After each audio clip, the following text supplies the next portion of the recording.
Good morning, everyone. Jim Laird joining you from Gran Pacifica, Nicaragua. It actually is morning. It is Saturday, though. Our retreat starts here this afternoon. Dr. Stillman is arriving. So you'll be seeing this live on Monday morning. So this is pre-recorded, but still, please like, subscribe, do all those things. I'm joined by my long-term friend, Jackie Jolie. One of the greatest names of all time, Double J.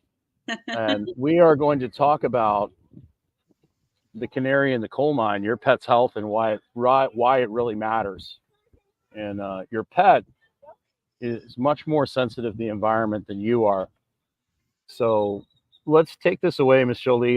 Kind of tell people what you do, and then why you're so concerned about the health of pets and animals in general.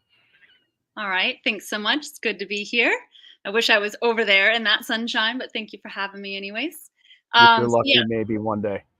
maybe one day, definitely. If you're lucky. Um, so yeah, Jackie Jolie, my big girl profession is I'm an equine body worker on horses. Do work on dogs as well, but the majority of my clients are horses. And kind of how I figured out all this light stuff that you've been hearing Jim Laird talk about on his channel for probably some time now is I was diagnosed with Lyme disease about 5 years ago from a tick bite. And in the learning of how to heal that naturally, because that's always kind of the way I've leaned in health in general with both animals and humans, Jim Laird was actually my angel in that lifetime to turn me on to Dr. Jack Cruz and quantum health and quantum biology and light, water, and magnetism.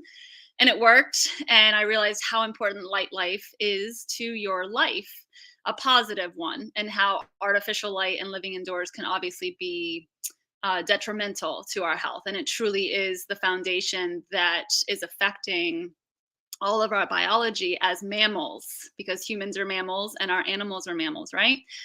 So I had already been in my job for probably a decade by the time this had happened. And now I've had a couple of years living a more healthier light life by being outdoors and embracing light, water, and magnetism and healthy circadian rhythms into my own life.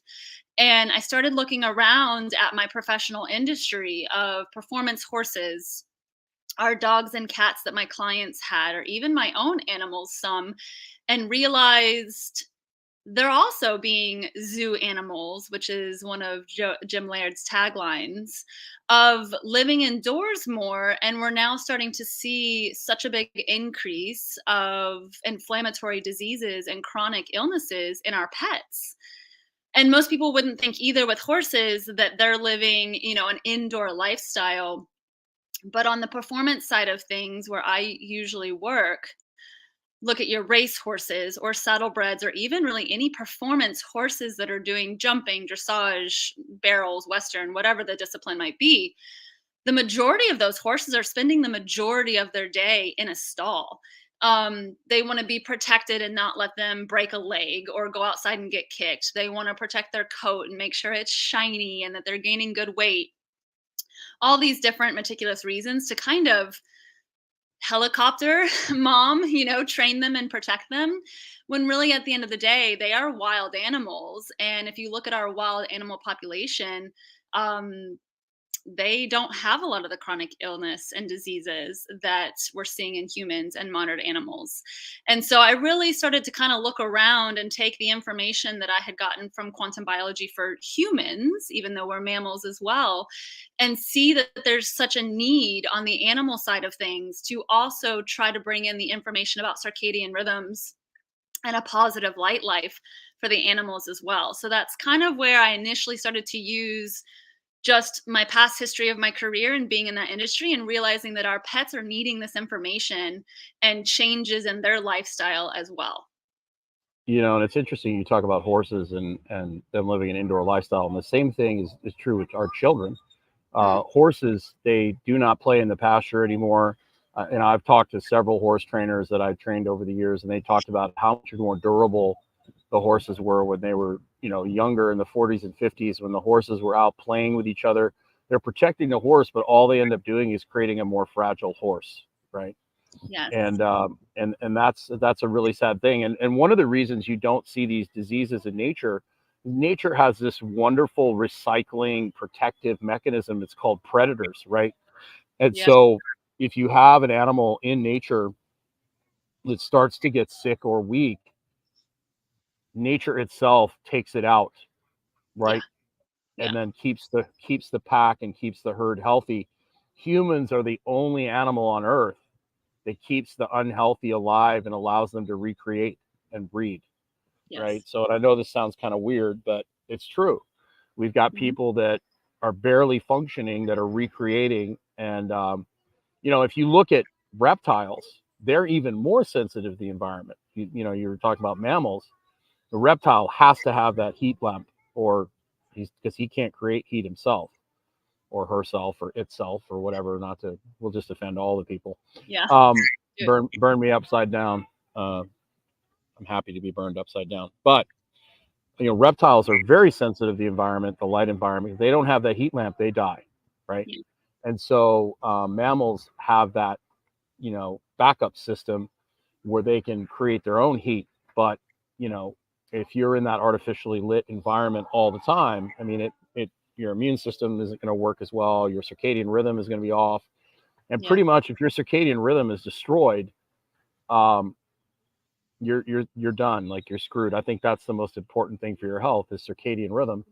And so what it means is when your animals are getting sick, when they're getting cancer, it's a warning sign that that environment that they're living in is not optimal for your health, No. and you're going to end up paying the price down the road. It might take 10 years because animals age a lot faster. They're also smaller. They're more sensitive to the environment.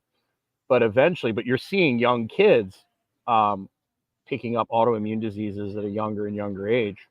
So it's just a warning sign like, hey, like you've got to make some changes in your environment or you're going to pay a price. And so the dogs and the cats and the birds, and if you get into the studies online, if you type in like circadian rhythm disruption in animals, Mhm. when they put street lights in and things like that, it has a massive effect on the reptiles, the snakes, the bunny rabbits, Yeah. the mice. All the animals end up having a massive problem because of this stuff. So let's talk about one of the things that you've done to kind of hack the system, because obviously we all can't, when I work with clients, Dr. Stillman and I work with clients, we use things like Spurdy vitamin D lamp. We want people to get outside as much as possible, but we also realize there's limitations, particularly in the wintertime. And you realize there's limitations with animals, with pets. Um, not everybody can live in Nicaragua like I do. Yeah. And a lot of people are in, right now are in a northern latitude where the weather's not as good, so they need to hack some things. Let's talk about what you've done and what you got coming down the line to kind of help people hack the system, so to speak. Yeah, absolutely. I would like to touch a little bit on what you were kind of just talking about with our kids, but also, like the race Shocker, horses, for example, shocker, shocker. come on, I'm the one coming in with the information. Come on. I get it. I'm muting myself so you can talk. Don't worry. Go. No, I just think it's important to also just, we're bringing all of this light information for humans and helping them realize they are mammals as well. We used to live out in the wild. And you're right, our animals were the same. And our animals do have predators. Our horses are more of a prey animal and live off of a survival instinct, but most of them do. Even a dog who would have been a predator in the wild would have had a predator that would have attacked them if they were sick or injured as well. However, the genes always got kind of controlled that way, right? Like if something was older or they broke a leg, like the predator or nature took care of it. And in our modern domesticated world of pets and animals, we are protecting them more. And with making them weaker by ruining their circadian rhythms by living inside, being around Wi Fi, being around radiation, artificial light, and then we won't even talk about kibble and food. Obviously there's lots of toxins in food that can happen to weaken their systems as well. We're then breeding that, and it's creating weaker and weaker species and individuals. We're seeing it in humans as well, where children are being born already with chronic illness or diseases. And so it's happening in horses and the pet world as well. And we're wanting to in the modern medicine paradigm, we're wanting to blame everything on genes. And there is a little bit of that because now we're making weaker individuals and species. But why aren't we going further and saying, but why is that happening? Because we're turning genes off by not allowing those animals that are breeding to have a healthy natural circadian rhythm tied to nature and being outside. So sometimes that's not information that's well known in the public. And so I just wanted to kind of reinforce that of what you had said, because I do see it so much in the horse industry, especially like if you look at the racehorse industry. There's been some headlines in the last year or two of them breaking down and dying like on a pretty consistent basis.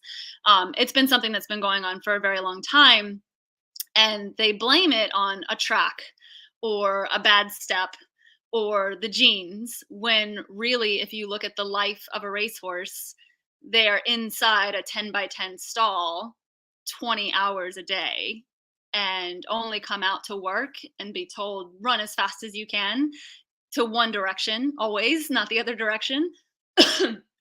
At 2 and 3 years of age, when the full body is not even developed, and then they're also not getting out in the sunlight to make their body strong to be able to do their job. And so they're breaking down on a daily basis. And I am hoping to be a beacon of light to bring that message to those industries, because there are some changes that can be done to allow the horses and animals to even just have more time outside, which is free, right? But to transfer over to what I do have up my sleeve and to hopefully be able to help both the performance industry and also just our loving four-legged pets that we have at home. Because even in my own life, I'm not always available to allow my dogs to be outside 24/7. I don't live somewhere where they can have a doggy door and come in and out as they please. I do try to let them out as much as possible, but I do work, and so they do stay inside some. So I was able to invent and create a red and infrared light therapy blanket that's going to be for dogs and horses to start. And if we can help any other animal in the future, a goat, a pig, a giraffe, whatever, we will definitely try our best. But there's so much information in scientific studies, like over 100,000 different scientific studies on the benefits of red light and infrared light. And I'm sure you and Dr. Stillman have used red light therapy to help clients as well. And it's just going to help decrease that chronic inflammation in general that the body will have when you're not able to keep your circadian rhythms fully intact, or maybe during the winter time where you are staying inside a little bit more. On a performance side, there's also research where it's actually making more energy for your body. So what if your racehorse could run faster, or your agility dog can jump higher? And for longer years, right? We're seeing dogs get arthritis at 5. We're seeing horses get arthritis at 5 or 6. That should be their prime, not actually coming into arthritis. We're seeing dogs dying of cancer or metabolic issues, which would be very similar to diabetes in humans, right? Well, on the light side on humans, we're learning that looking at blue light and having artificial light on at night leads to increases in insulin and blood sugar. Well, if horses and dogs are also around that same artificial light through the nighttime, they're not getting the right cues for their circadian rhythms either. When you're gone all day from work, is your modem on in your house, allowing the Wi-Fi radiation to be constantly affecting your dogs or your cats that are staying inside all day? That's also going to generate just a general inflammation in the body. And they are a lot more sensitive to their environment than we are, because they used to be in the wild and had to survive. So they have a much bigger fight or flight or survival instinct and sensitivity to their surroundings. They do age faster than us, right? And so all of these things kind of compound on them sooner and at a stronger compounding rate. And just like Jim Laird said, your pets at home can definitely be your canary in the coal mine. So if your dog ends up getting cancer or is having some type of chronic inflammation, it should really be a signal to you, even as the owner and the human mammal, that there's something in your environment at home that's causing stress on the cellular level and causing inflammation. And so you really need to check that out. I still remember there was a lady in our quantum group years ago when I first got started. She was very electrical sensitive anyways to Wi-Fi and cell phones and things like that. Her and her husband had moved into a new house like maybe a year and a half or 2 years they'd been in the house, and the dog ended up getting a really bad brain tumor and cancer within like that year. And I think the dog was like 7 or 8, not old by any means. And then she got breast cancer. And they ended up getting into quantum health somehow through that like healing journey. And they found out about, Wi-Fi and cellular radiation. And they found out about the smart meters that a lot of the new homes have on them. Well, when they went to go look at where their smart meter was, it was literally right behind the headrest of the bed on the outside of their master bedroom. And the dog always slept right next to her, next to the wall, next to the smart meter. And so they, like immediately up and left and moved from the house. I don't think the dog made it. She obviously healed and is still alive from her breast cancer journey. But that just kind of shows you that the dog had contracted something earlier, and it had been affected by that radiation and waves that were there causing inflammation, not allowing them to sleep, not allowing them to regenerate. And so all of those things are factors that can be affecting your in-home pets, but then even some of our animals that are supposed to be wild animals, but are also being kept indoors. I Oh. Hey, I lost your sound. I'm muted. Okay. I didn't hit the button right. I can hear you. Okay, there you go. Sorry about that. Okay. I always interesting when people start talking about breast cancer, they start asking questions about bioidentical hormones and breast cancer and this and that and this and that. And I always steer them towards Googling Texas A&M circadian rhythm breast cancer. And they did a study that showed that, like, if you have the Brexit gene, that doesn't necessarily mean you're going to get cancer. It's the broken circadian rhythm that pulls the trigger on the gun, right? Yeah. And so if you look at, like, you type in circadian rhythm and cancer, it is ridiculous study after study after study after study after study. Yeah. With this huge link between circadian rhythm, cancer, heart disease, all the things, right? And, people are all concerned about hormones, they're concerned about this, they're concerned about that. And there are things there, but that overall redox potential, if you have a great redox potential, which is, I compare to the stress bathtub, where, your body's able to produce and conduct electricity, DC electric current, which is how we heal. Or I use the bathtub analogy. If your bathtub is a quarter full instead of full at the top, the chances of you, when you have a Wi-Fi exposure, when you have a stress exposure, when you have to be, like, say you have to go fly and you're in a radiation tube for a day or two because you're flying overseas, if that bathtub is empty or a quarter full, it's not going to spill over. And most people's environments and their lifestyle is so bad, their redox is so low because they haven't been out in nature, they didn't play as a kid, they didn't spend time in nature. They're very, very susceptible to big stresses, which basically pull the genes. Yeah. I get colitis, you get Lyme disease, so it all depends on what we're susceptible to. But the basically the bottom line is that your redox or your stress bathtub just can't handle it anymore, and it manifests according to your genes. Yeah. And we're basically adapting, our pets and humans are adapting to what we're being put into, and we're basically, we're becoming complacent, compliant consumers and useless eaters. Like, that's basically what we're being pushed towards. And you have to make the choice. Well, I've made the choice where I don't want to be a human zoo animal. So I am going to make choices, and I'm going to do things like, I am going to use the internet, but I'm going to make sure that I do my podcast outside here on a pool deck, right? As opposed to sitting inside in an air conditioned home. I am not going to train people in a gym anymore where I'm taking people that have been inside at a job all day, and then I'm going to have them come into a gym and work out. I'm going to build a gym that's outside. Yeah. Because that's a conscious decision that I've made, and you have to make those decisions for yourself.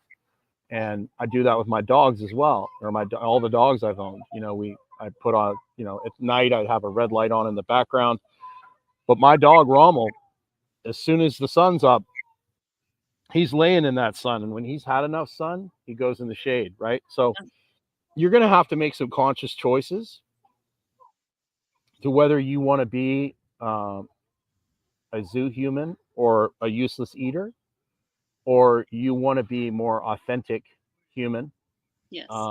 that has the ability to adapt to many different environments and not just be like Wally, where you have a feeding tube and you got a screen in front of you.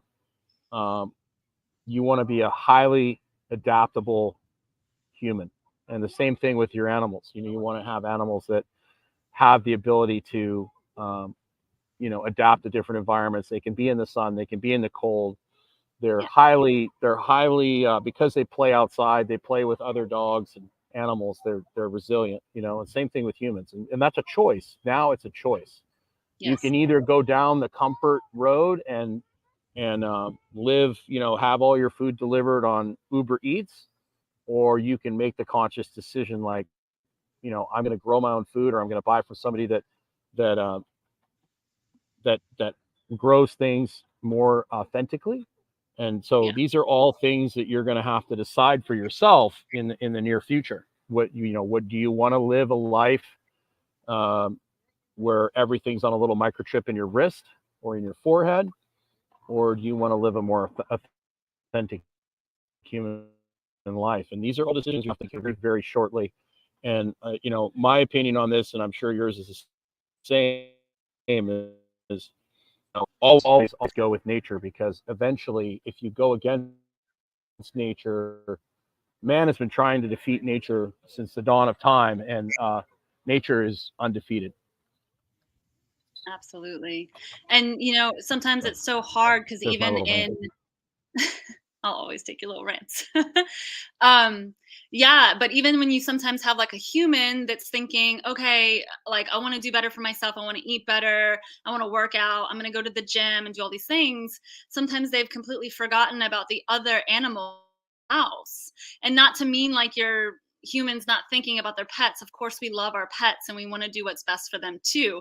But sometimes we don't go, wait a minute, what am I feeding them? Let me look at their label and their dog food label too. Or instead of going to the gym where I'm indoors under artificial light and Wi-Fi and a bunch of other people, why don't I just go out and walk my dog or go play frisbee with my dog for Right. 15 or 20 minutes and have to move in different directions in the body, which I know you're a big proponent for, and a big proponent for walking 10 minutes 3 times a day. Like walking is something that's so underrated in physical fitness, for both animals and humans. I can't tell you how many equine clients I have to say, well, how long do you walk your horse for when you're first warming up before you start asking them to do really hard movements using their core and their glutes and all that? Oh, I mean, my warm up's like 5 or 7 minutes. I'm like, oh no, like they need 10, 15 minutes to get a really good circulation and warming up, especially the older they are, or if they have any complications and scars. And so I hate to say it, but in our industry, sometimes, especially on the performance side, just like with humans, we almost see these athletes, especially if they're making money for you, um, as like a machine and not the four-legged, breathing, all natural, sentient mammal that they are. And so we have to think about their environment as well. And even as a businesswoman, with me creating a therapy blanket, I'm going to make money from that. But my main message is still going to be teaching people about circadian rhythms and how those affect their animals, and to put their animals outside, which is free.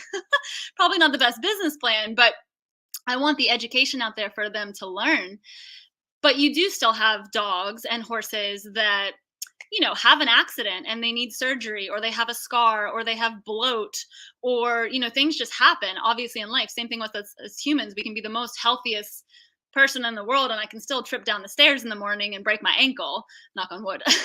So there's still going to be times where we can use biohacking or light as a super powerful healing therapy modality. Light is truly the fastest and strongest natural resource that we have in existence. And I think we take it for advantage, as modern human beings. And so, with my therapy blankets, what will be nice is the red and infrared light therapy already proves in a lot of science to one, decrease inflammation, right? Which is always something everybody wants.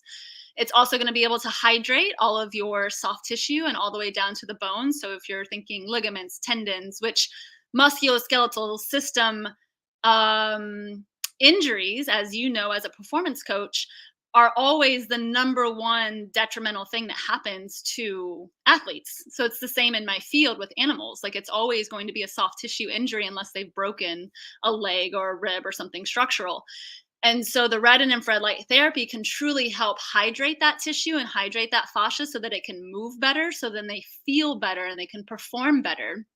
Um, a lot of animals have surgeries that we really can't put off. So you have a lot of dogs that are going to end up getting fixed, right? Neutered or spayed. Well, they're going to have a scar there in their very sensitive, vulnerable areas, right? By organs and soft tissue. And any type of scar tissue really adheses to other surrounding tissues.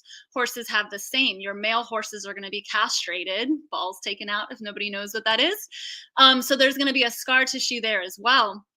Sometimes animals have surgeries like colic in horses where they actually open up the whole abdomen and they're cutting out pieces of intestines that get blocked, or dogs that have bloat, or dogs that are getting bred C-sections all the time. That's scar tissue after scar tissue after scar tissue. And so red and infrared light has already been proven in science as well to help prevent scar tissue as a preventative method, or it can actually help heal scar tissue that's already there, maybe from an old injury or an old surgery. I've been using lots of red light pads now as I've been working on my blankets and development, and it's been really cool to see, extra fluid and swelling go down faster. I've been able to see scars almost completely disappear within 30 days of a one-time session of 15 minutes every day with the red light pad. And it's just light, right? It's super powerful. It's not a drug. It's not anything that has a side effect. You can't overdose on it. So it's really just this magical, amazing modality that owners don't know about either. So it's been super cool to see owners be like, wow, this was amazing. I had no idea that this was going to work. Or they have tried surgery, antibiotics, medications, drugs. None of it worked for an infection that was like literally putting a hole in a horse's face. And we did light for 30 days and it completely sealed, completely healed. The scar's barely there and the hair's growing back. Like really, really cool stuff. So Oh, it's insane, and I think I'm a testament for how powerful the light can be on chronic infections. yes, And I think that's the number one sin against nature of humans is not spending enough time in the red part of the spectrum, right? Most yes, people, they go outside and they only go outside in the hottest part of the day. And that's important. You need some time at those times, but you need to be outside as much as you possibly can right now in the mornings while the UV is low, in the evenings. That's the healing part of the spectrum. You want to have really good looking skin and you don't want to look like a leather wallet. You want to spend a lot of time in the morning and the evening. yes, People are like, well, I got too much sun. That's why I've got skin aging. Well, you got too much sun at the wrong time of the day. And then you didn't eat enough protein and you didn't have things in your diet to help repair and hydrate your skin. So, yes, the same thing goes for animals. The animals are designed we're designed to be out in the light at all times. And yes. so, tell me a little bit about the timeline for your products. Like, I know you've got some demos, you got some patent processes. Like, how long do you think it's going to be before people will be able to come and buy a dog blanket from you? Well, don't hold me to it because I'm still working on some manufacturing and some negotiations, but we Manana, manana, manana. Nana, yes, the sun will come out tomorrow. Hmm. Um, so we are gonna start by launching with dog blankets first, just because they are a little bit easier to manufacture and get together. And so I am hoping to be able to launch with dog blankets by the end of spring or first part of summer of this year. Yes. And then I would hope, as long as manufacturing works out like it should, horse blankets would come out about 6 to 12 months after that. Right. I actually have all the rest of my prototypes coming in this month, and so that will allow me to do some R&D, some sizing, just kind of work out some of those little tweaks of, do we need to change this or change that? Mhm. And then, yeah, once we start launching, I'm really excited to actually try to connect with anybody that's listening and has connections. I'd really love to put true data and research behind these blankets with specific parameters with horses and dogs and performance and infections and scars. All of the research that's out there is really done on a lot of humans, or of course like mice in labs. There's some done on dogs and horses, but I would love to really put the data behind the product as well. But yeah, That's we're awesome. hoping to launch late spring, early summer, and start with dogs. We'll have 5 sizes available. The website will show.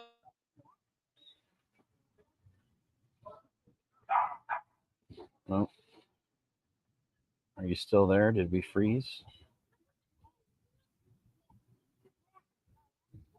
Did we lose our connection?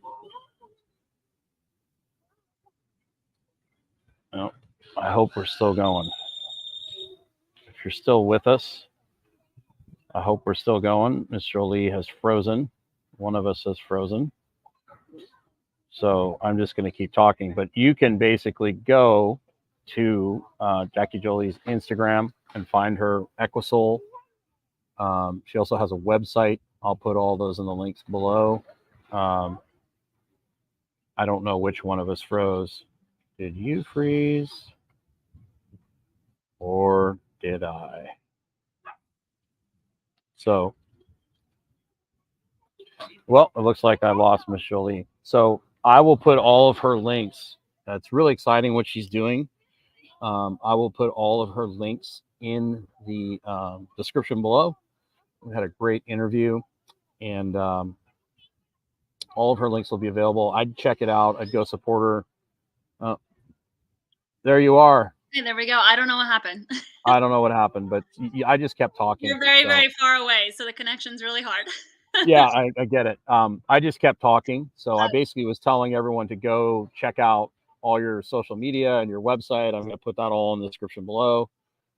Check out your projects, and then basically encouraging people to get outside with their pets more, try and live a more authentic life. But the red light stuff is really great for therapeutic, high dose concentrated dosages, which has a great effect. But the bottom line is you need to live a more outdoor life with your pets. Yeah. It's not only going to improve your pet's quality of life, it's going to improve your quality of life as well. So your pet can live a long and healthy lifestyle, and so can you. So absolutely, I really appreciate that. Yeah, did you already give all the names for the sites? I kind of did, but you need to do it. It sounds so much better when you do it. Aw. Yeah, so the company's name is Equisole. That's EQUISOL. We already have a Facebook and an Instagram page where we post semi-regularly at the moment, but we will be loading up some content very soon as we get closer to launching.